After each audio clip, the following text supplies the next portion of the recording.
Good evening, everybody. This is Joseph P. Farrell with news and views from the Nefarium on Thursday, August 25th, 2022. Can you believe it? August already. Anyway, don't forget tomorrow at 3 o'clock in the afternoon, U.S. Central Time, we do have another short format vid chat. We've already got some comments and questions submitted, so please remember to get those questions posted in the comments area in the members area under tomorrow's vid chat by 10 o'clock U.S. Central Time tonight. And chances are I will, in all likelihood, be in the chat room early tomorrow to carry on our usual pre-chat. And chances are I will probably start the chat a little bit early. There's an interesting article. I really want you to pay attention to this one. There's an interesting article over at RT. And I'm going to read from this article several paragraphs and then come back and comment. The article's titled Drawing the Sword: Is Japan Getting Ready to Move Against China? And then there's a rather lengthy sub-headline that reads, Relations with Beijing are crucial for regional trade, but is Tokyo ready to pull it all on the line over Taiwan and Washington's favor, unquote. Now, the article is in RT. I will link it for you. And I'm calling this kind of Russia's perspective on the Japan, China, Taiwan affair. So I want to read a few opening paragraphs from this article and then some concluding paragraphs and then give you my commentary. So brace yourselves. Here we go. Quote, a recent report suggests that Japan's government is considering positioning over 1,000 ballistic missiles aimed towards China, a move that would mark a major escalation in tensions between Tokyo and Beijing. It is unclear if this will ever materialize, given the threat to regional stability it would carry, as well as the limits imposed by Japan's own constitution. But by this point, it is undeniable that geostrategic competition between Japan and China is a new reality. The two countries may well be vastly economically integrated, but they are old enemies at heart, and their geopolitical ambitions are increasingly clashing across the board.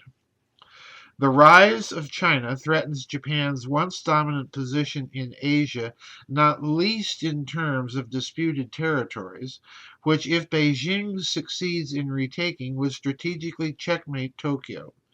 While the East China Sea and the disputed Diaku Shinkaku Islands is one thing, the biggest and most urgent flashpoint is, in fact, a topical subject of late, the island of Taiwan. Japan now makes it a publicly known principle that the continued autonomy of Taiwan is critical to its own survival. Why? Because a reunification of the island with mainland China would result in Beijing gaining maritime dominance around all of Japan's southwest periphery. As a result, Japan is upping its own stakes concerning Taiwan. Both before and during the current streak of lawmaker visits to the island, parliamentary delegations from Japan have made similar trips of their own. The recently assassinated Abe Shinzo, an architect of Japan's current revisionist foreign policy, was a huge supporter of Taiwan and was set to visit the island himself. Similarly, Taiwan, once under the colonial rule of Japan, which it annexed from China, has also increased its pro-Japan sentiment significantly. The extent of the public mourning it pushed following Abe's murder was very telling. Now, I'm skipping a couple paragraphs at this point, folks. This has put Tokyo in a race against time to try to find loopholes around its current peace-oriented constitution in order to increase its defense spending and attempt to balance against China's growing military might. In doing so, it finds support from the other members of the Quad group, especially the United States and Australia, who are coordinating to try and contain China. And now skipping several paragraphs again. Chinese nationalist commentator Hu Jin, the former editor of the Global Times, declared that if Japan dared point 1,000 missiles at China, China would point 5,000 back and target U.S. bases on Japanese soil. Yet despite that, he said that China-Japan relations above all ought to remain friendly. It isn't China's choosing, despite everything, to pursue antagonism along this path. This poses the question, can Japan keep up in the bid to protect Taiwan and fend off China as a whole? It's not a straightforward task, which is why relations between the two countries will continue to be torn between long-standing rivalry and historical grievances on the one hand, and restraint and interdependency on the other. And that's it. Now, let me point out something very odd about this article. Number one, this appears in RT. In other words, there is some measure of the approval of the Russian government behind this article, and that makes certain statements within this article very, very telling. For example, let me reread these two paragraphs for you. The two countries may be vastly economically integrated, but they are old enemies at heart, and their geopolitical ambitions are increasingly clashing across the board. The rise of China threatens Japan's once dominant position in Asia, not least in terms of disputed territories, which, if Beijing succeeds in retaking, would strategically checkmate Tokyo. While the East China Sea and the disputed Diaoyu or Senkaku Islands is one thing, the biggest and most urgent flashpoint is, in fact, a topical subject of late, the island of Taiwan. Now, let me point out here that this is a very unusual statement for the Russians to countenance, because in reality what Russia is saying here is that Japan has vital interests in the region and they cannot be ignored. Now this is quite if you're reading this statement in the context that this is actually coming from the Russian government, this is quite an astonishing statement for them to make, because, of course, China, mainland communist China, has been very, very favorably predisposed towards Russia during this whole war between Russia and the Ukraine. And as a result of this, Russia is in a bit of a difficult position here, and nonetheless is taking this view of Sino-Japanese relations. In a way, if we stop and think about it, there would be a possibility for Russia to be the broker between Japan and China to get both nations to understand that, number one, Japan cannot leave itself defenseless, and number two, that China has its own economic interests in the region. Russia would be perfectly positioned to be a powerful broker in that circumstance. However, there's one thing that mitigates against that, and that is the fact, of course, that Russia's at war with the Ukraine. But notwithstanding that problem, I point out again what I pointed out before vis-a-vis Russia and Japan, and that is that Japan has the technology that Russia needs and wants to build out its infrastructure in Siberia, and particularly to build out the Trans-Siberian Railway and other newer Trans-Siberian Railway routes into high-speed rail. Japan has that technology just every bit as much as China does, and Japan also has the money to help Russia fund it. So in other words, I've been pointing out that there's been a geopolitical realignment between Japan and Russia that is equally economic in nature, which does put Russia in a good position to be an honest broker between the two countries, but it's in now a weakened position vis-a-vis the Ukraine. Nevertheless, Russia has chosen to make and release this statement now. So let's look at something else.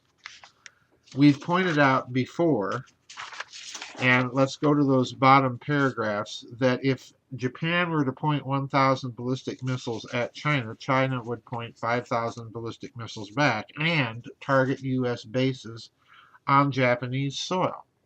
Now, I want to go back to the period in Japanese history, and you might remember me talking about this on the website before.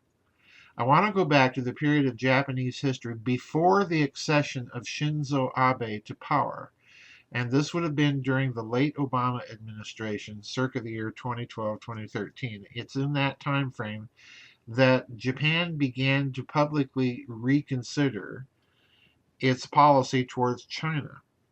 And the reason why was that a new government had been briefly elected into power in Japan. And after that government took power, there were two essential planks that it was interested in getting seriously considered. And the first plank was a state visit of then Emperor Akihito to Beijing. Now, folks, given the historical animosity between Japan and China, particularly after World War II, that was a breathtaking thing to be proposing. This was Japan's way, in my opinion, of trying to bury the hatchet. And as a result of that proposal, the Communist Chinese were willing to consider a state visit of the Japanese emperor. The other thing that Japanese government wanted was a removal of the U.S. base at Okinawa. Because if you're not familiar with it, that base has long been a thorn in the side of the Japanese, particularly on Okinawa, because of alleged abuses of by American soldiers of Japanese civilians in that region. Now, whether that's true or not, I don't know, but that base was on the table for a closure. You recall at that time that President Obama's Secretary of Defense was Robert Gates, the only Republican that remained in Obama's federal cabinet. And Robert Gates issued what can only be considered a threat to Japan, that if it continued to demand the closure of Okinawa, the United States would have to consider that a kind of an act of war. That wasn't what he said, but that was clearly the implication. His words to the Japanese government were basically a threat: back down from this position or else. And he left the or else undefined. And then shortly after that, what did we have? Well, we had the Fukushima disaster. So in my mind, the Fukushima disaster has always been connected to that sudden change of policy on the part of the government of Japan. After the Fukushima disaster, what did we have? Well, Shinzo Abe takes power. The visit of the Japanese emperor to mainland China is never talked about again. And the base at Okinawa, of course, remains open. But the other thing you have to remember is that Shinzo Abe began that process of very quiet Japanese rearmament. He began to build up Japanese military capabilities beyond the 2% gross domestic product per year that's in the Japanese constitution. This was Shinzo Abe. And Shinzo Abe was also the one that began to pry open the diplomatic door with Russia. So what I'm arguing here is that for Russia to be taking these types of stances vis-a-vis the legitimate military security, both of China and of Japan, vis-a-vis the issue of Taiwan, is a very, very significant step. Now, I suspect that the USA is going to try to maintain its hold on Japan. Japan has to decide whether or not it wants to continue to trust the American deterrent for its own national security or rearm.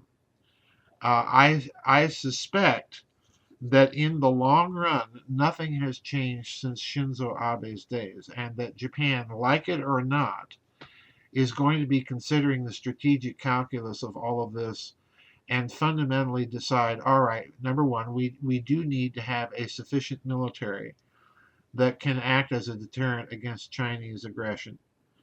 But that military should not also be conceived as an attempt to challenge China for superiority in the Pacific. So Japan is going to have to walk a very delicate balance of power game. And looky, Russia has just stated in a kind of roundabout, intriguing, understated fashion that it's willing to help both nations toward that end. And that, incidentally, is consistent with Russia's other game of trying to break up the European-American alliance. So this is going to be one to watch very, very carefully. It's not a given that Japan is in our pocket. It's certainly not a given that Taiwan is in our pocket. And Russia is going to play, as always, a very, very independent, careful diplomatic game. This is one to watch, folks. All right, that's it for today's news and views. Don't forget we have the vid chat tomorrow afternoon at 3 o'clock U.S. Central Time. Please get your comments and questions posted in the comments area no later than 10 o'clock U.S. Central Time tonight. Bye-bye, everybody. We'll see you on the flip side.